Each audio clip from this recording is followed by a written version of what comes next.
All right, so I was reading on your UCF bio that you were a tri-sport athlete in high school. I mean, track and field and basketball and volleyball, you were lettering in all of them. How did you even decide what you were going to go to college and play? Oh my gosh, I love this question because it took me so long to actually figure out that, I was good enough to go and play a sport in college. And I honestly didn't realize that it was going to be track until about halfway through high school. I was a competitive gymnast actually for about 6 years. And I think that started back in middle school. I ended up retiring once I hit 5'10" because I was like, okay, this is too tall to be a gymnast. So I'm going to try something else. And yes, that led me to play basketball, volleyball. I also played flag football for a couple of years in high school, but ultimately landed on track and realized that it was what I was best at and something that I was really passionate about. And I love sharing just like the little pathway from being a gymnast to a track athlete because I feel like a lot of young athletes out there do that. And it's very common to take that route. And it just so happens that my best event was the vault, which is where you run at a runway, right? You're sprinting down the runway, throw yourself at the table, and you try to land on your feet. Well, long jump is pretty much the same thing where you sprint down a runway and you throw yourself into the sand. So it translated really well. And yeah, I just think that playing multiple sports in high school and even in middle school, elementary school, just kind of made me more of a well-rounded athlete and, learning how to be part of a team, but then also, playing a sport individually. I think all those things helped me. Yeah, I think it's interesting when I interview team sport athletes versus individual sport athletes, because a lot of individual sport athletes have been individual since the beginning, and they Yeah. never stray from that. With team sport athletes, I feel like they try a wider variety of things before they get to team sport. Hmm. But even in your case, you're on a team sport technically, but you are your own point winner. How does Right. that dynamic work when you're looking at contributing as part of the team? Yeah, that's a really interesting aspect of, college track and field and even collegiate gymnastics. It works the same way. But at the end of the day, like the goal of being on this team, at the collegiate level is to contribute points towards your team total. But it's really tricky because you have to rely a ton on your own individual performance in order to do that. So it takes a lot of self-discipline and relying on your teammates to kind of hype you up and make sure that you're staying on top of it during practice and holding each other accountable. So it's kind of an interesting dynamic, but you do have to focus a ton on your own personal development in order to contribute to that team factor. So it's something that I've definitely learned to kind of adjust to over the last couple of years. And I think that, every team has their own unique dynamic of how they approach that. But yeah, it's been a cool experience to be able to participate in an individual sport where, I love to kind of be the only person that I rely on when it comes to my own success in my specific event. But it's also so fun to be part of a successful team where you guys are scoring all kinds of points and trying to win the conference. So, yeah, it's a very unique experience for sure. What was the decision like to go to the US to pursue track and field in college?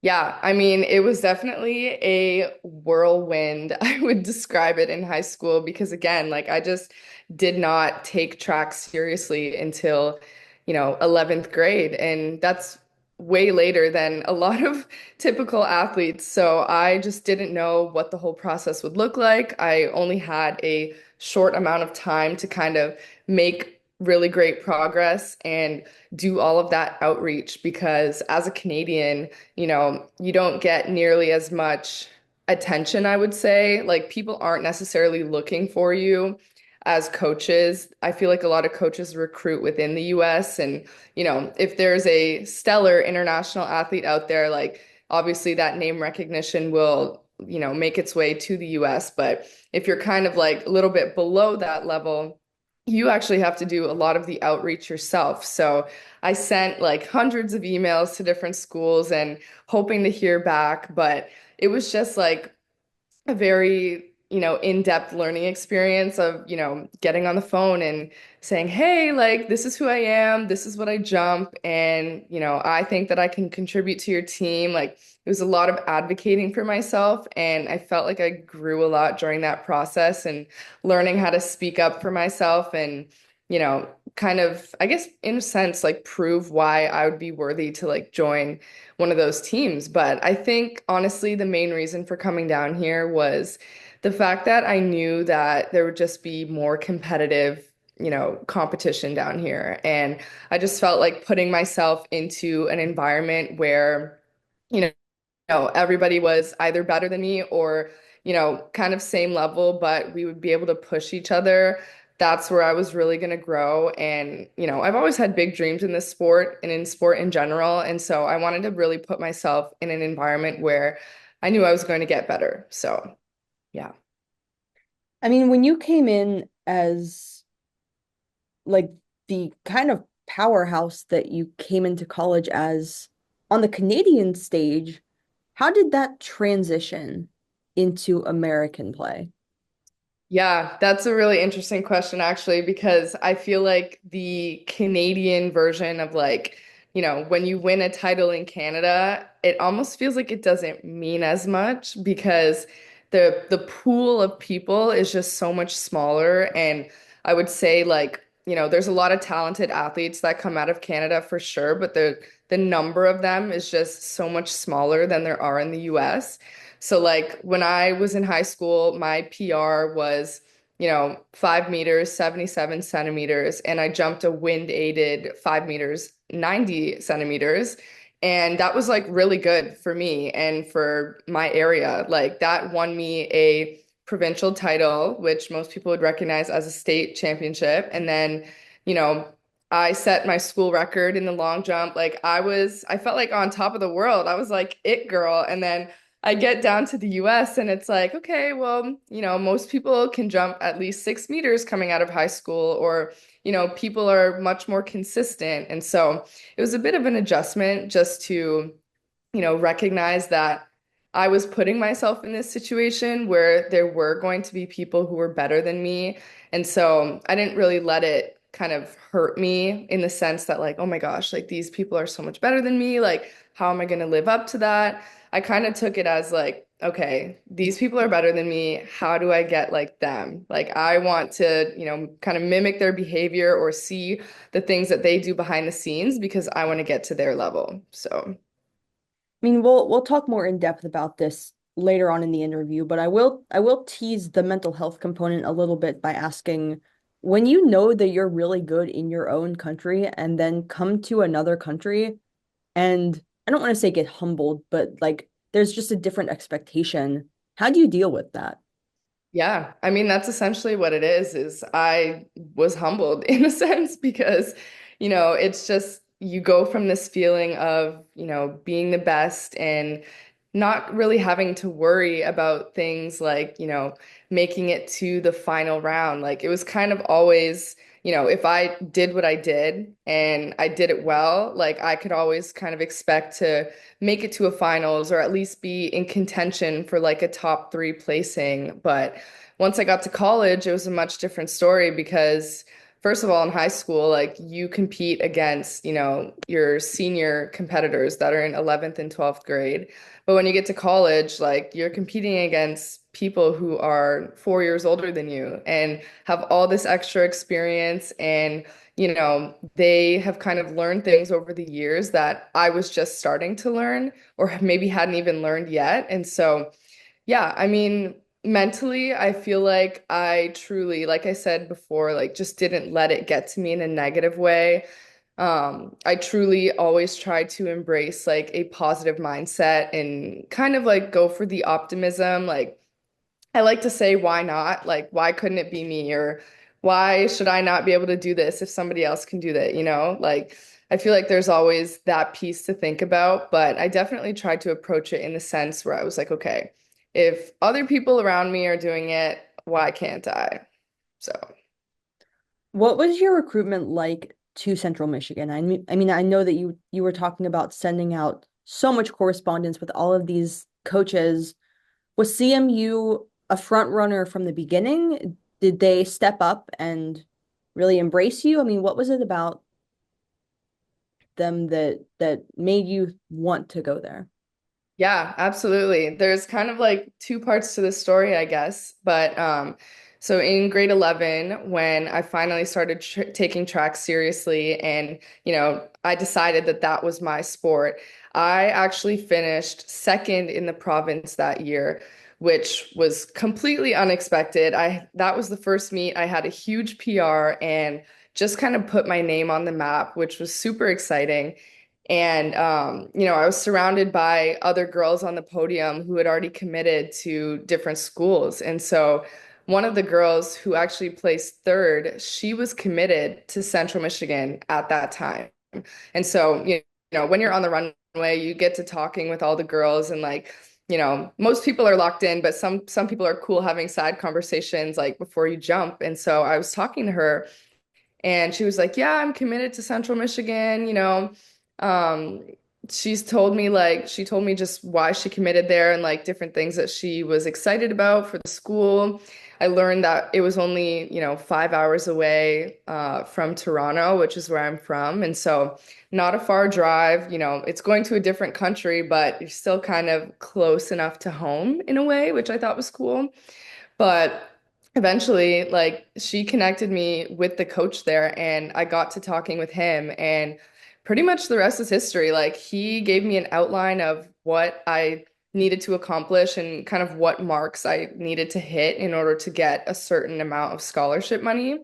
Because of course, being an international student in the US comes with very different rules and like, out of state tuition and all that. It's a lot more expensive, but I spoke with him for a couple of months before going on a visit to CMU. And once I got there, like I just had a feeling that that was where I was going to commit to. Like I had been on other visits in Canada.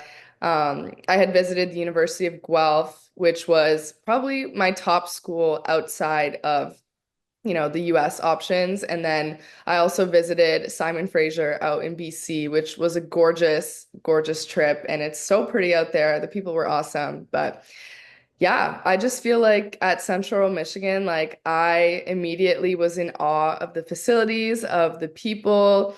I like to say that it was just bigger and better. And I don't know. I just had a good feeling about it. And so a couple weeks after I went on that visit, I ended up signing. And I think by this time it was my senior year of high school. So I signed pretty late. I think it was probably in March of my senior year. But yeah, that fall, that's when I got started and kind of began my college career. So Did you know that you were going to get a degree in kinesiology, or was that kind of, okay, I'm at CMU, I'm already aware of what my body can do. Is this just kind of what I continue on? yeah. No, this is so funny because I truly had no idea what I wanted to do with my life coming out of high school. Like, I feel like some people are like, yep, I'm going to go be a doctor, I'm going to go to med school, or I'm going to be a lawyer. Like, some people just really have it figured out, and I didn't know anything. So, when I saw kinesiology and how it was about like sports science and body movement and anatomy, I was like, okay, this stuff already interests me because I'm an athlete. And so why not study it to, be more proactive and maybe it'll actually help me in my sport. And it was kind of like in the moment, in the meantime decision where, I would study that until I figured out what I wanted to do. And then it kind of turned into like senior year of college, and I was still in kinesiology. And I was like, okay, haven't really put much thought into what I want to do. And then literally, it was the last semester of my senior year. And I was like, okay, I now understand that this is not what I want to do. And that's when I ended up pivoting. But I did finish the degree, so I did see it through. But it was when I went to grad school now that I had pivoted to sports business. But I think kinesiology was a great major. Like I learned so much.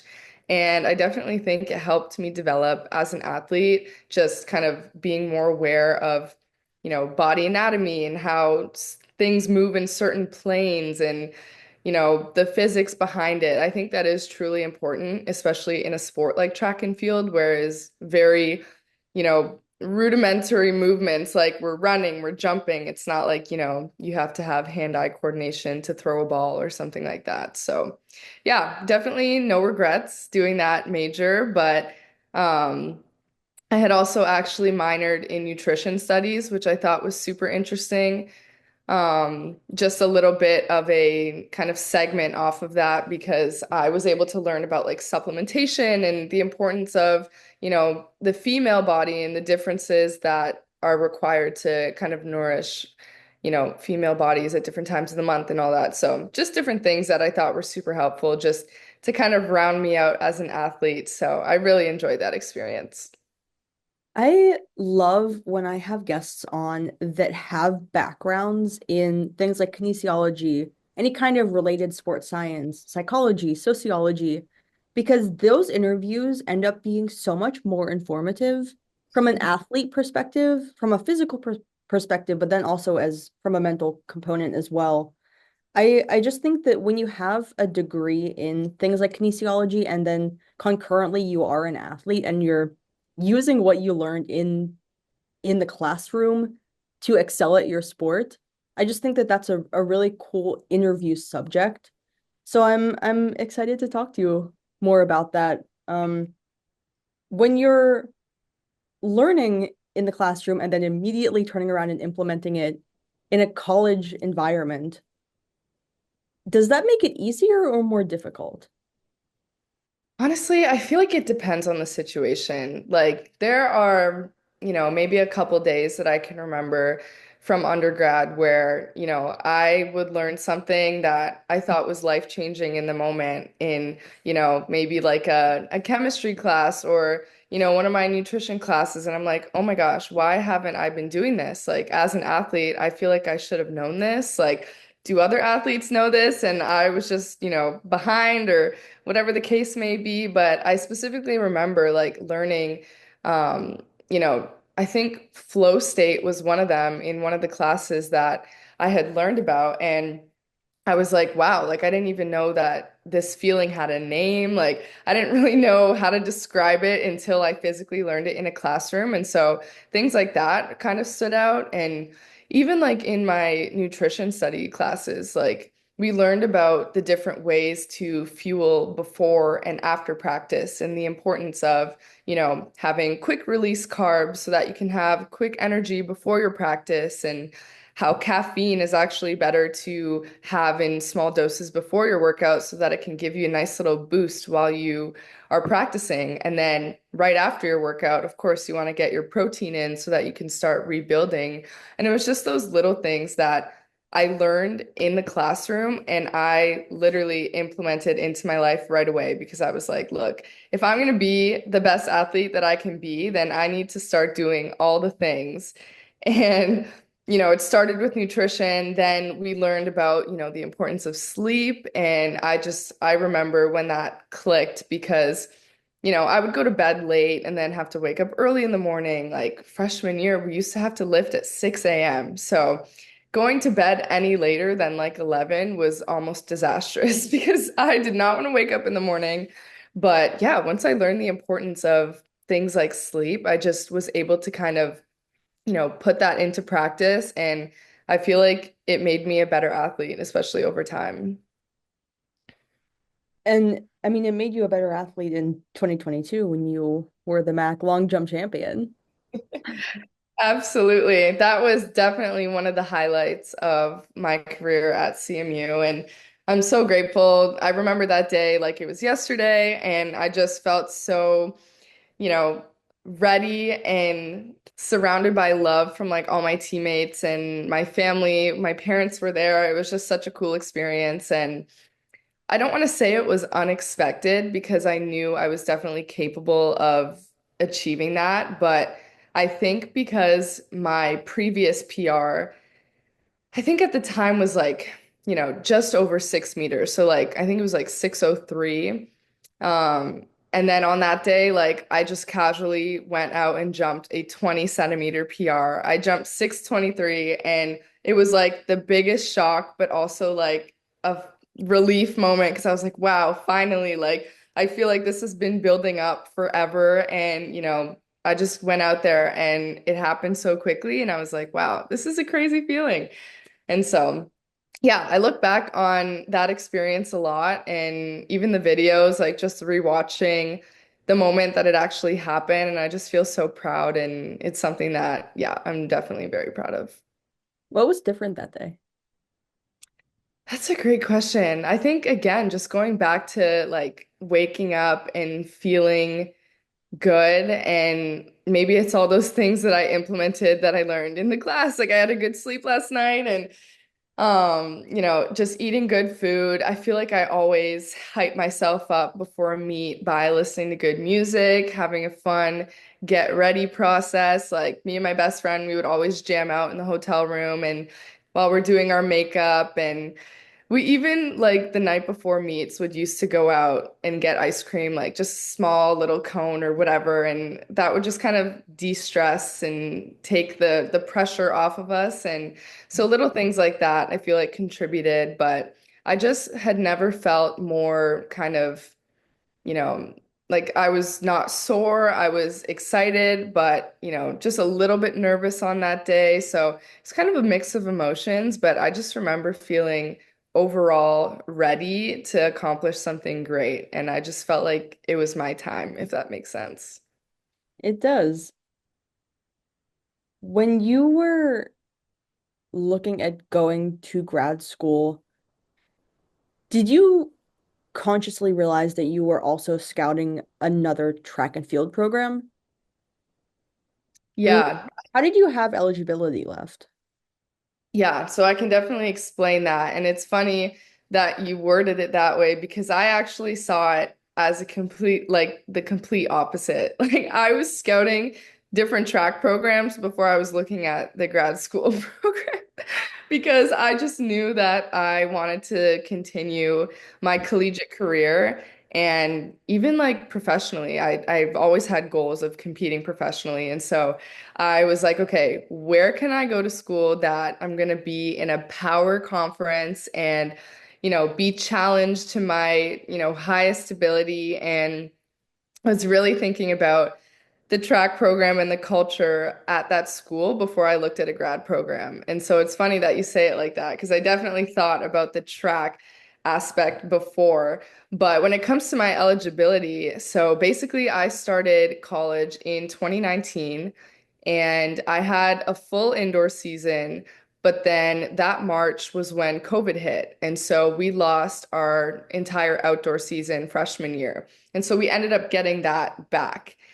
Then for my sophomore year, it was still kind of like, the remnants of COVID. It happened definitely for a couple of years, but this was now winter of 2021 when we had our next indoor season. And it was a very shortened season. Like there was no spectators at any of our meets. And so I think we only competed maybe 3 or 4 times. And so the conference decided, I guess the conference or the NCAA, I'm not sure, but they decided to give us back that indoor season as well. So now that led us to, people in my year, we had an entire COVID year, as we called it, to come back for a fifth year essentially.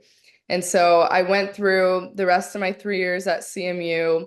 And then by the end, I knew that I had an extra year because of COVID. And so that's when I was scoping out my, options for grad school. And, after scouring a bunch of different options. I literally was looking across the country. Like I wanted to stay in the US still, but I was looking, as far west as California and then as far east as North Carolina. Obviously, I ended up as far south in Orlando, but yeah, I ended up getting another year because last year I sustained my first major injury in sport after I ruptured my Achilles. And so that injury, I think, the standard recovery time is between 8 and 12 months.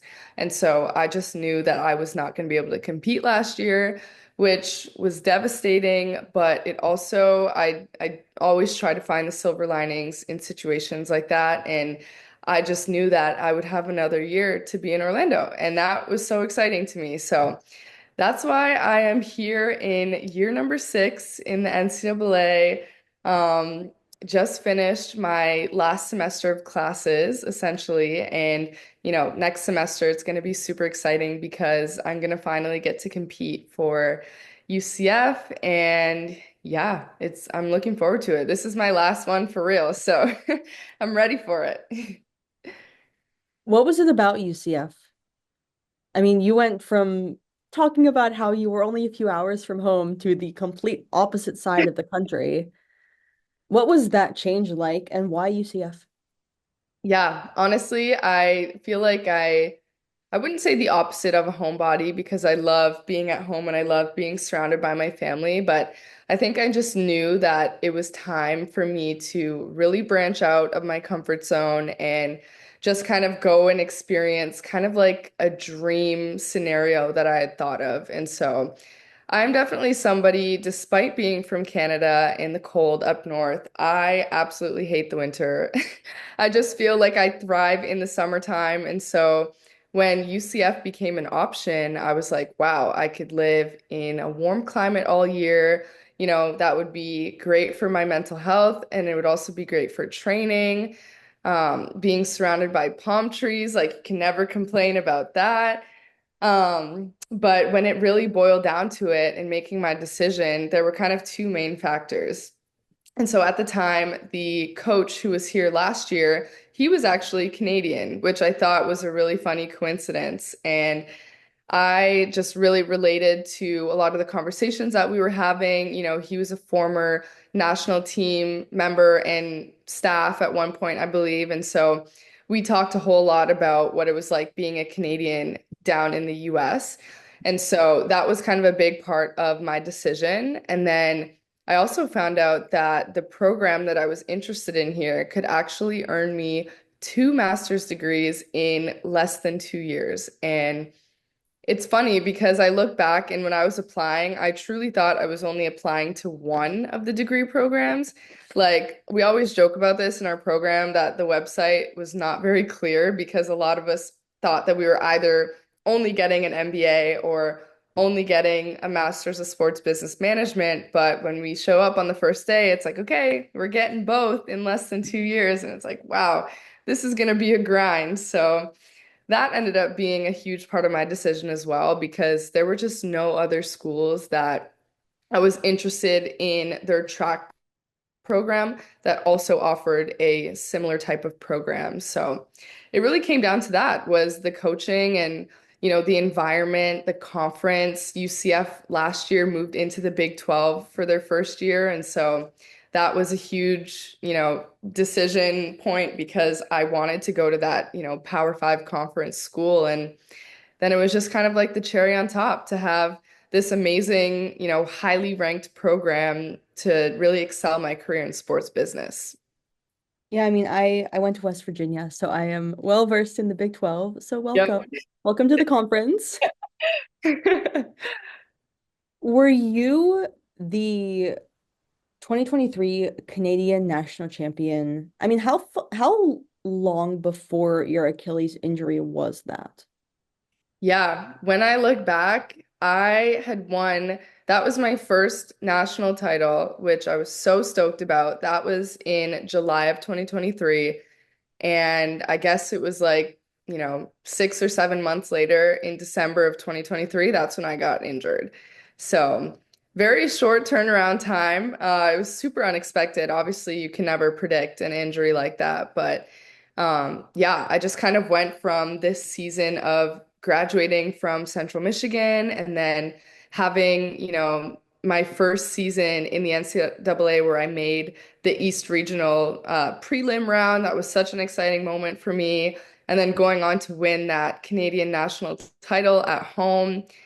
And then I get to UCF and I'm having the most amazing time. Like, that first semester was one that I'll never forget. And then the way that it ends is just kind of crazy. Like all of a sudden I get hurt and it's finals week and I'm like, oh my gosh, I have to finish my finals before I go and have surgery. Like it was just a completely new, different world. And yeah, it was most definitely an adjustment. But yeah, the time frame, it was about 6 or 7 months before. So I know you were talking about how your coach was one of the determining factors for going to UCF. I was listening to a little snippet of an interview that you had done where you talked about how in 6 years you've had five coaches and the mental strain that that had on your relationship with motivation and your sport and the coaching hierarchy. Can you talk a little bit about that?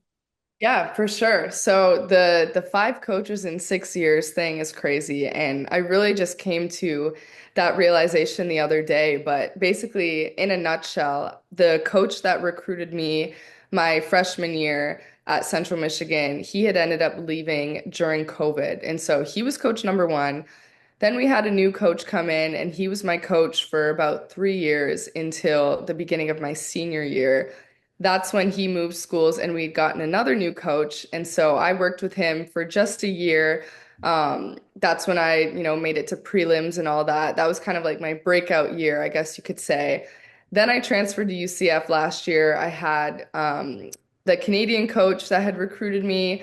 And then we ended up having another coaching change in the summer. And so I've been working with a new coach for the past couple of months. So that's five coaches in 6 years, which again, yeah, I feel like sounds crazy to a lot of people, but it definitely is like a real life scenario that happens to a ton of athletes in college. And that, whether you want to transfer schools or not, like you can never kind of be fully tied down to your coach in the sense that, it's the end all be all for why you're at the school. I think it can definitely be a huge part of your decision and, should be important because you want to have a good relationship with your coach and somebody that you can communicate well with and somebody who understands what your goals are. But at the end of the day, like jobs come and go, shifts are going to happen and things are going to move around, and so definitely I would say not to get too attached because things can always change. And it's just an interesting way to think about it because in my experience I was able to kind of almost grieve the process of losing a coach, whatever the situation may be, like differently each time.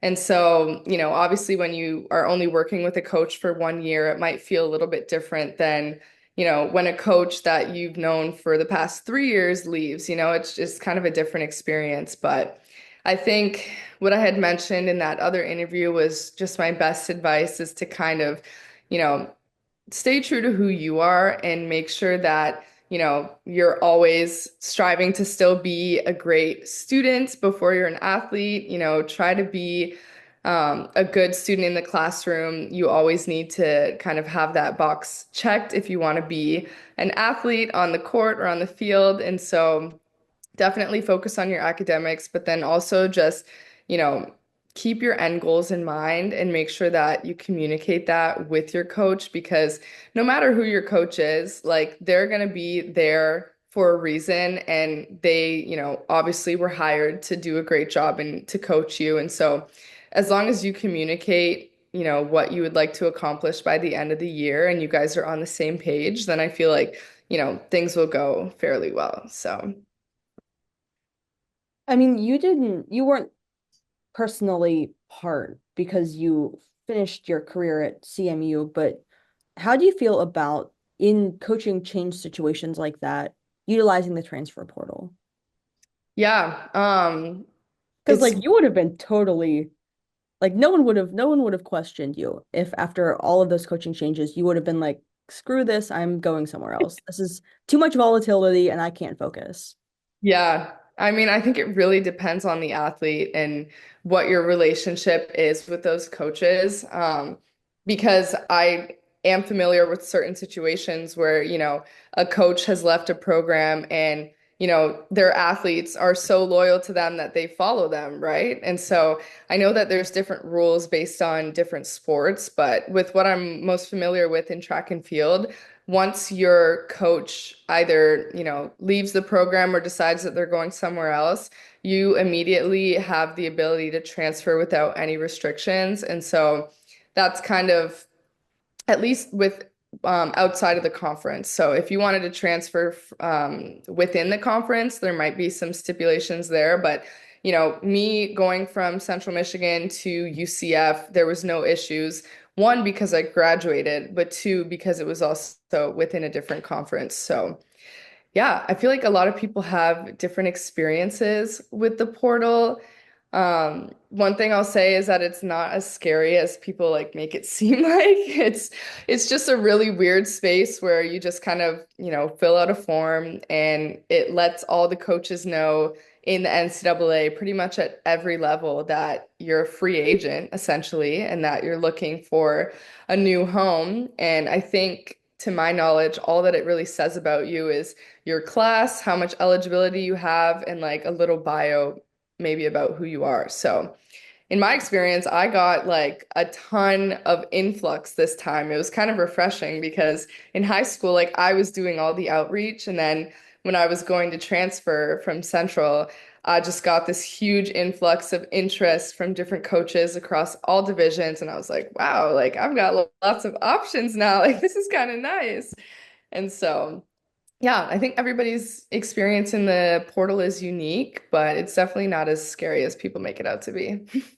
What was your experience with the mental side of your sport?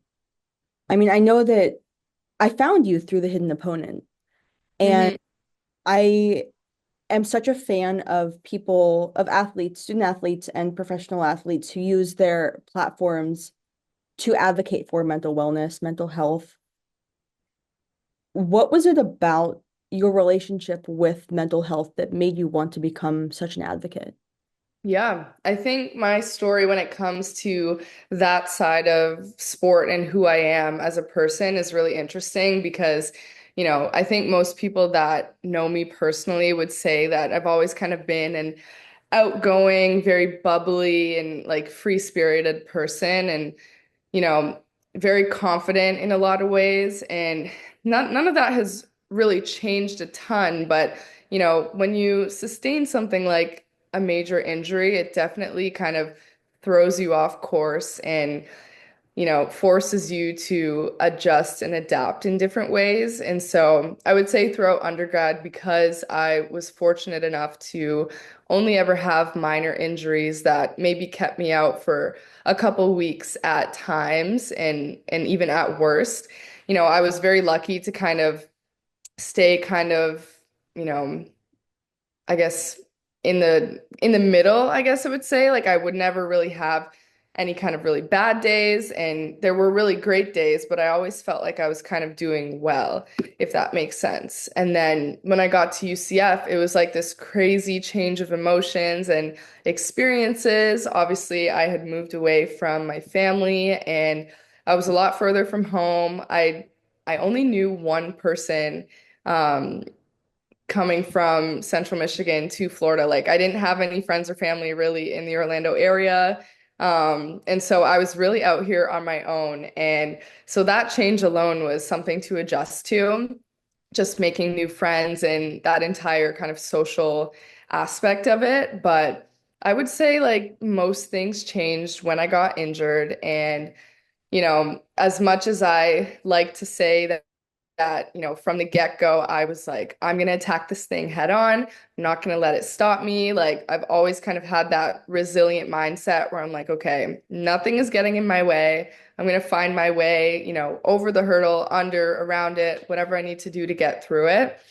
But I definitely like went through some of those days where I was just like, wow, this really sucks. Like I do not know, you know how to get on the other side of this. Like there was a lot of days where I found myself kind of questioning, why did this happen to me? Or, you know, not like what did I do to deserve this almost like things like that that I'd never really asked myself before because I had just had, no experience with a major injury. And so it was only a couple weeks after I had gotten injured that I decided to apply for the campus captain program with the hidden opponent. And I had heard of it before, but I never really did a deep dive into it. But I did absolutely love the founder. I still do. She's amazing. Victoria Garrick Brown. She's awesome. Like she's one of my favorite influencers. And I had been following her story for a long time after watching her TED Talk and listening to her podcast. And so when I finally was like, okay, let's look into the hidden opponent, let's see how, maybe this community could help lift me up. Maybe I can help share my experience with others. And yeah, it's just, I'm coming up on, I guess, my 1 year anniversary with THO. So that's super exciting. But I think a big part of my advocacy has kind of lied within social media. And I think it's a really cool way to kind of share my story. And it's been a lot of fun connecting with a bunch of different athletes and even just people out there who have either gone through the same injury or maybe had a different major injury, but going through like a similar recovery process or similar struggles on the road to recovery. And so it's just been a really great way to kind of find community and not only spread awareness about the importance of mental health in student athletes, but also just to like learn for myself from others and the professionals out there who can say, like, hey, it's okay to not be okay sometimes, or, it's okay if you feel great all the time, even like you're going to go through so many different emotions. And I just really feel like I found community through THO. So. What does your training, both physical and mental, look like in a day? Yeah. Well, over the last year, it has changed a lot. But what I would say for, most recently, I have, been getting back into normal workouts again, which is so exciting. It's just past a year actually that I had my surgery to repair my Achilles. So it's been a long journey. And I think I've shared it on my socials as well, but I did have surgery about 3 weeks ago to repair another minor issue in my foot. And so that kind of threw training all off course. But physically, right now, I am back to training with my group and I'm able to, do a little bit of plyometric work on the track. We do a lot of general strength, and I've been cross training a ton, whether that be in the pool or on the bike. So there's definitely still been ways for me to get the work in, even if it's not necessarily on the runway and in the sand. But I'm definitely feeling way more confident with my workouts physically and in the gym, lifting heavy again, which feels great. And then when it comes to like the mental side of it, I honestly have found so much peace and gratitude in journaling. I know that's kind of a common thing for a lot of people to put out there, but I truly feel like just writing down what happens every day, whether that just be a list of things that I did or something that I accomplished, or even how something made me feel, it just helps me kind of get my feelings out, put it on paper, and, you know, so it kind of escapes your head. Like, especially if it's not the greatest of feelings, or, I didn't feel great about a workout or something like that, just kind of getting it out of my mind and handing it over to my journal, like it can stay in there and it makes me feel like way better and like I have a sense of clarity. So, definitely recommend that to all athletes out there because journaling is also fun to kind of look back on your progress. Like I have a couple now, and sometimes I just like to fly through them and see like, I've been journaling since high school. So I look back on my journals from high school and it's like, oh, I was so proud of this new PR and like this is what happened on this meet day. And it's like kind of fun to go back down memory lane and revisit those days that felt like it meant everything, but you look back and it's like, wow, that was like just another day in my story. So, yeah. I mean, I love using journaling as a mechanism for stress relief. When you have such a detailed log of your feelings from such a longitudinal perspective, What shocks you the most as you're rereading high school entries? Yeah, I just think that like days that I thought were so serious and so important, like just really like do not matter to me anymore. And it's crazy how like much pressure I would put on myself to either perform or, if I didn't perform, how much stress I would feel because I was like, okay, well, I didn't reach this milestone. Like now next week I have to be stressed about hitting this mark or doing this differently so that I can be better. And it's like all those little things added up to kind of where I am now. And I definitely wouldn't change a thing. I'm so proud of like the progress and all of that, but it's just funny to look back and see how serious I used to think certain moments were when it's like in the big picture, it's not really that deep and I should never have let it consume me as much as it did. And, now I kind of have adopted that mindset where it's like, if it's not going to affect me greatly in the next year or in the next 3 years, then you shouldn't spend any more than like 5 minutes stressing about it? What was the difference in resources for mental wellness at CMU versus UCF? I mean, Yeah. those are two big schools. I mean, we're not talking NAIA D3. Like you have athletic departments who have people employed for your wellness. What was the emphasis on mental wellness in those situations? Yeah, I think my experience at Central Michigan was a bit unique because it was, again, during that time of COVID and things were completely different. And I don't even think I mentioned this before, but I had actually spent my entire sophomore fall semester at home because I thought that, the school was going to get closed down and everything was going to be online. And I ended up staying home for that fall semester, trained alone. And so it was just a completely different experience. But um, like I said, before my major injury, like I just felt very confident in my abilities. I never really had kind of like major struggles when it came to my mental health and like what I thought about my sport in that sense. And so I don't really think I paid attention as much to the resources that were available because I didn't feel like I needed them? And so you hate to kind of look at a situation where it's like, okay, well, now that something has happened to you, now that you're looking into the resources, but that's truly what my experience has been. Like once something happened to me, that was kind of when I was like, okay, like maybe I could use some extra help in these areas, or maybe I can reach out and see, what's out there and what kind of communities I can get involved with in order to kind of have somebody to share my experiences with. And so I think both schools definitely do a great job, though, of providing resources to their student athletes. I know here at UCF, I've done a bit more of a deep dive, especially with my, ambassadorship with the hidden opponent. That's one of like the core components of being a campus captain. And we have resources at the student athlete level here at UCF. There are, people you can talk to just at like the regular student population level.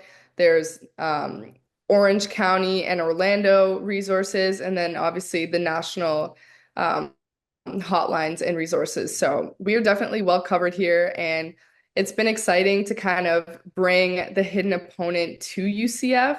It's definitely something that I'm hoping to kind of increase in the spring.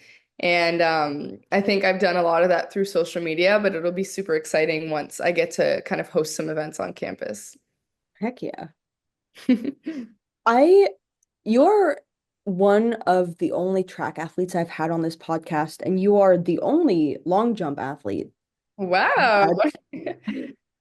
I'm honored. So I want to ask you about the mental difference in preparation between long jumping during the indoor season versus the outdoor season.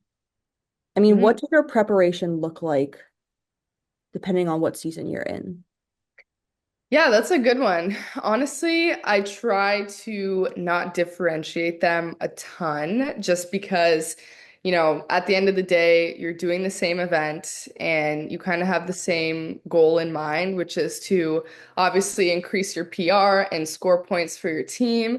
But I feel like most track athletes can relate when I say that there's just a different vibe for outdoor. Like something about being outside and, when you compete in track at the highest of levels, like you're outside and that's where the true roots of the sport are. And so I think indoor, a lot of people, obviously it's its own competitive season in the NCAA, but I think a lot of people treat it more as like a training season and getting used to competing again and, really testing kind of like your limits, I guess, within the sport before you start prepping your goals for outdoor. And so I don't know, I've always kind of had a up and down relationship with both because when I did win my conference championship, it was at an indoor meet and it was like this whole whirlwind of emotions because I feel like most track athletes are like, yeah, indoor, whatever, like let's wait for outdoor. But